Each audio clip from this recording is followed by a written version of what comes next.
अगर सांप काटते ही पलट जाए तो उसके जहर का असर होता है। हम सांप को काटने की इजाजत तो दे सकते हैं, लेकिन पलटने की नहीं रे चमन चिंटू। आरसीबी समाज जिंदाबाद। आरसीबी भाई लोगों फाइनल खेलने जा रही है, किसके साथ ये अभी फाइंड आउट करना जरूरी है, अभी रुकना पड़ेगा।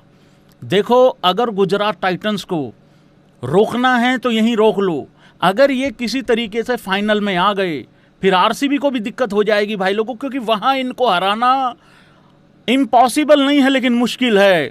आरसीबी ने ये वाली समस्या अपनी तरफ से दूर कर ली है। अब एसआरएच और आरआर जाने कि जीटी को कैसे रोकना है भाई लोगों। वेलकम, स्वागत है सभी का। वीडियो को लाइक कर दो, चैनल को सब्सक्राइब कर दो, मीटर खींच के रखो, ढील बिल्कुल देनी नहीं है।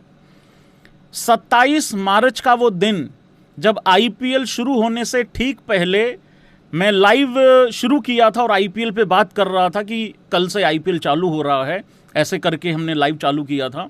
क्योंकि उस दौरान मैं 10-15 दिन लाइव नहीं आ पाया था, घर में काम वाम चल रहा था नए घर का।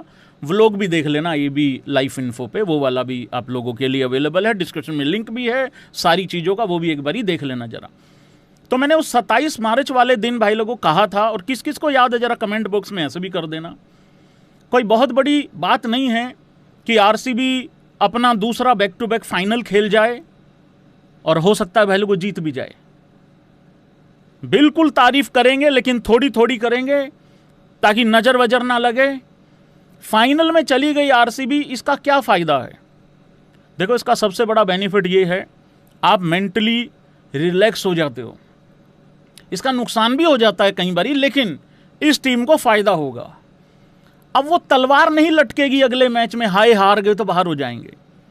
अब आरसीबी सीधा धर्मशाला से जाएगी अहमदाबाद, आराम से चिल करेगी, बढ़िया सुथरा खाना खाएंगे, मन खुश हो जाएगा, कोई दिक्कत वाली बात नहीं है।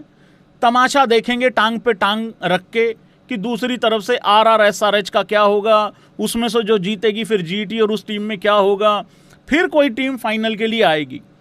तो जो दूसरी तरफ से लोग आ रहे हैं वो बड़ी टेंशन लेके आ रहे होंगे भाई, लेकिन इधर से एक टीम, और यही और एक और चीज भाई लोगों, गुजरात टाइटंस के लिए मैं एक बात यहां शुरू में ही बोल दूं, क्योंकि आज तुम लोगों के लिए कुछ ज्यादा बोलने को है नहीं मेरे पास। फील्डिंग के कारण, मिलो इधर मिलो, मेरे से मिलो। फील्डिंग, खराब फील्डिंग के कारण एक टीम 1-2 आ सकती थी, 4 में भी नहीं आई। मैं बात कर रहा हूं पंजाब की। अरे तुमने क्या किया रे आज? रजत पाटीदार का भाई लोगों 14 रनों पे कैच छोड़ा, रजत पाटीदार का 20 रन पे कैच छोड़ा। उसके बाद ग्राउंड फील्डिंग, जहां 1 रन होना चाहिए वहां 4-4 रन जा रहे हैं। बहुत खराब फील्डिंग, और इतना महंगा पड़ गया वो रजत पाटीदार का कैच। और उसके बाद आज थोड़ी प्लानिंग में भी चेंजेस दिखी। 3 ओवर सिराज डालता था पावर प्ले में, 3 ओवर डालता था रबाडा ने डाले 3, लेकिन सिराज ने नहीं डाले। सिराज 2 ओवरों में 25 रन दिया। इससे पहले भी रबाडा या सिराज में से कोई ना कोई एक की कुटाई होती थी, लेकिन 3-3 ओवर दोनों डालते थे। तो यहां पे थोड़ा सा प्लानिंग में चेंजेस हो गया था आज। उसके बाद सिराज शायद अपना स्पेल भी पूरा नहीं कर पाए, वो तो बाद में देखेंगे। जीटी के लिए मैं कुछ इतना बोलना चाह रहा था, बेसिकली कोई दिक्कत नहीं है, टेंशन वेंशन नहीं लेनी। देखो सुनो, यही बेनिफिट होता है पहला और दूसरा फिनिश करने का। एक भाई ने कल भी मैसेज करके पूछा था, भैया ये प्लेऑफ का सिस्टम गलत नहीं है क्या? मैंने कहा कैसे? भैया वर्ल्ड कप की तरह होना चाहिए, सीधा सेमीफाइनल और फिर फाइनल। मेरा तो ये मानना है भाई, वर्ल्ड कप में भी ये 1-2 वाला अप्लाई करवाओ अगर हो सकता है तो। भाई एक बात बताओ आप, हाँ या ना करना, एक टीम थ्रू आउट एक टूर्नामेंट में अच्छा खेलती है, चाहे वो वर्ल्ड कप हो चाहे वो आईपीएल हो, एक टीम अच्छा खेलती है, सबको हराते हुए आती है। प्लीज यहां पे 2023 याद मत करना, मैं याद नहीं करा रहा हूं, मैं एग्जांपल दे रहा हूं। एक टीम थ्रू आउट अच्छा खेलती हुई आती है, वो 1-2 रहती है या 1 पे रहती है, भाई उसको कोई तो बेनिफिट मिलना चाहिए। तो आज जीटी को यही बेनिफिट मिला है कि इतना खराब करने के बावजूद, इतना घटिया खेलने के बावजूद वो बाहर नहीं जा रहे हैं, घर पे नहीं जा रहे हैं। तो ये बेनिफिट मिलना चाहिए भाई किसी भी टीम को। तो जीटी वालों टेंशन नहीं लेनी है, आओ चंडीगढ़ आओ, कोई दिक्कत नहीं है। उस्ताद होनी यहीं पे हैं, खाना वाना लगवाते हैं, कोई दिक्कत नहीं है। उसके बाद एसआरएच को या फिर आरआर में से किसी एक को हराओ, और उसके बाद फिर अहमदाबाद जाओ। यार 2016 रिपीट होने के भी बहुत ज्यादा चांसेज हैं। राजस्थान को हल्के में नहीं लेना, लेकिन यहां कुछ भी हो रहा है भाई। देखते हैं आगे क्या होता क्या नहीं। रजत पाटीदार, या फिर ये चैप्टर रजत पाटीदार का है, मतलब मैं जो बात कर रहा हूं अभी अगले 2-3 मिनट, या फिर ये उन 15वें, 16वें, 17वें, 18वें, 19वें, 20वें ओवर की कहानी है। भाई लोगों, होता क्या है, आरसीबी ये मैच जीती कहां। पहली बात तो इतना ऊपर पहाड़ों पे ले जाके भाई पहाड़ जैसा स्कोर खड़ा कर दिया, और रजत पाटीदार को लोग कहते हैं स्पिन का बहुत अच्छा प्लेयर है। भाई स्पिन का नहीं है, वो फास्ट बॉलर को भी बड़ी क्रूरता से मारता है, बहुत गंदे तरीके से मार रहा है। 14 ओवरों तक सब कुछ ठीक ठाक चल रहा था। 10 बॉल में 14 रन थे रजत पाटीदार के, 13 बॉल में 21 रन थे। और तालियां बज जानी चाहिए और रजत पाटीदार का स्पैम हो जाना चाहिए, और बताने की जरूरत नहीं है कि किंग कौन है इस टीम का। किंग और प्रिंस की लड़ाई में आज प्रिंस ने हक दिया है, और किंग के 43 किस वैल्यू, क्यों वैल्यू रखते हैं वो आगे बताऊंगा। पर रजत पाटीदार ने भाई राजाओं वाला काम किया है इस टीम के लिए।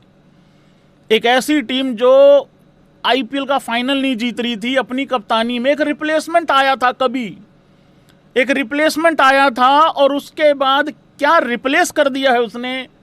एक फाइनल जिता दिया, दूसरा फाइनल में एंट्री ले चुका है, दूसरी ट्रॉफी सिर पे खड़ी है। आखिरी की 20 बॉल में 72 रन मारे भाई रजत पाटीदार ने। 72, 72, 93 रन की इतनी बेहतरीन पारी खेली है, कमाल, लाजवाब कर दिया भाई। 33 बॉल में 5 चौके, 9 छक्के, 281 का स्ट्राइक रेट। Over number 15। अब ये मैच पलटा कैसे है ये देखो जरा। और रजत पाटीदार की कप्तानी तो चलो अलग है, लेकिन कप्तानी भी और साथ में एज बैट्समैन भी, इंजरी भी हुई, बाहर भी हुआ, सारा कुछ हुआ, लेकिन रजत पाटीदार भाई कमाल कर गया। एक और चीज यहां पे मैं बता दूं, देखो श्रेयस अय्यर की कुछ पारियां अच्छी आती हैं, सूत्रों के हवाले से मुत्तर हो जाते हैं इंस्टाग्राम पे, ट्विटर पे, कप्तान अगला बनेगा। 2 पारियां गिल की अच्छी आती हैं, सब लोग यही बात करते हैं, और शुभमन गिल तो कैप्टन है भी है, पर T20 में उसको वापसी करनी है। और गिल की एक सबसे बड़ी गलती आगे बताऊंगा। पर यार रजत पाटीदार के बारे में कोई बात नहीं करता यार। भाई यार मेरे रजत की तो कोई टीम इंडिया में वैसे भी बात नहीं कर रहा, कप्तान तो बहुत दूर की बात है। ठीक है भाई, नहीं बनाना मत बनाओ, लेकिन बाकियों की तरह अप्रिशिएट भी कर दो, फिर उसमें क्या दिक्कत है। बहुत बहुत मुबारक रजत पाटीदार के फैंस, विराट कोहली के फैंस और आरसीबी के फैंस को सबसे ज़्यादा मुबारक हैं। भाई लोगों, ये आरसीबी मैच कहाँ जीती है, कोई बता सकता है? एक तो पहली पारी में ही प्लेऑफ में इतना बड़ा स्कोर खड़ा करके पहली पारी में ही रिजल्ट दे देना, ये बहुत कम होता है। ठीक है, लीग में तो होता है, लीग मैचेस में तो होता है ऐसा, लेकिन प्लेऑफ में इतना बड़ा टोटल आज तक बना नहीं है। स्टैट्स वाली कहानी बाद में लेके आऊंगा। 14 ओवरों तक सब कुछ ठीक चल रहा था भाई लोगों, सब कुछ ठीक। मेरे इधर एक फोटो देख रहे हैं आप, एक फोटो देख रहे हैं, सब कुछ अच्छा जा रहा था, ओके रिपोर्ट थी। 140 रन थे, 140 रन थे 3 विकेटों के नुकसान पे। ओवर नंबर 15, कौन कौन मानता है ओवर नंबर 15 ने इस पूरे के पूरे मैच को पलट के रख दिया। 2 विकेटें जल्दी गिर गई थी, मतलब बैक टू बैक गिरी विकेटें विराट की और देवदत्त पडिक्कल की। उसका नुकसान क्या हुआ? नुकसान ये हुआ कि 2 नए बैट्समैन क्रीज पे थे, और यही वो मोमेंट था जहां जीटी चूक गया। और ये बेस्ट बॉलिंग वर्सेस बेस्ट बल्लेबाजी, और बेस्ट बॉलिंग ही था सामने भी, वो बता दिया आरसीबी ने भी, और आज नहीं बताया, बार बार बताती है। वहां क्या हुआ, कुणाल पांड्या और रजत पाटीदार धीरे धीरे चलते रहे। एक ऐसा स्टेज उन्होंने वहां सेट कर दिया कि आखिरी के 5-6 ओवरों में तोड़ेंगे बहुत गंदे वाला, क्योंकि विकेट्स इन हैंड थी उनके पास। ओवर नंबर 15, कौन कौन कारण मानता है कि हो सकता है आरसीबी इसी वजह से फाइनल में पहुंची हो, अदरवाइज वेट करना पड़ सकता था थोड़ा। ओवर किसका था? ओवर था भाई लोगों, ये क्या नाम है, पूरा नाम भूल गया मैं बॉलर भाई का, कुलवंत भाई का। कुलवंत भाई का ओवर था। इतना प्रेशर कुलवंत पे आ गया एक कैच वो ऑलरेडी छोड़ चुका था उससे पहले। उसके बाद ग्राउंड फील्डिंग भी बहुत खराब हुई। ओवर नंबर 15 कुलवंत ने गुजरात टाइटन का भाई लोगों अंत कर दिया इस मैच में। 28 रन आते हैं उस ओवर में, 28। आखिरी 6 ओवरों में 114 रन आते हैं भाई। कमाल, हद ही कर दी भाई यार, हद ही कर दी, मतलब नेक्स्ट लेवल कुटाई हुई है। 15वें ओवर में 28, 16वें में 21, 17वें ओवर में 15, 18वें में सिर्फ 10, 19वें में फिर 21, 20वें में फिर 19 रन। इतनी बेहतरीन तरीके से यहाँ कुटाई हुई है। और कुरनाल की वो पार्टनरशिप बड़ी इंपॉर्टेंट थी, क्योंकि नहीं तो वहाँ गड़बड़ भी हो सकता था भाई उस तरीके से, मतलब। तो ये है कहानी इस मैच की। कुलवंत का ओवर बहुत महंगा पड़ गया वो, और कैचेस ड्रॉप नहीं करनी चाहिए थी।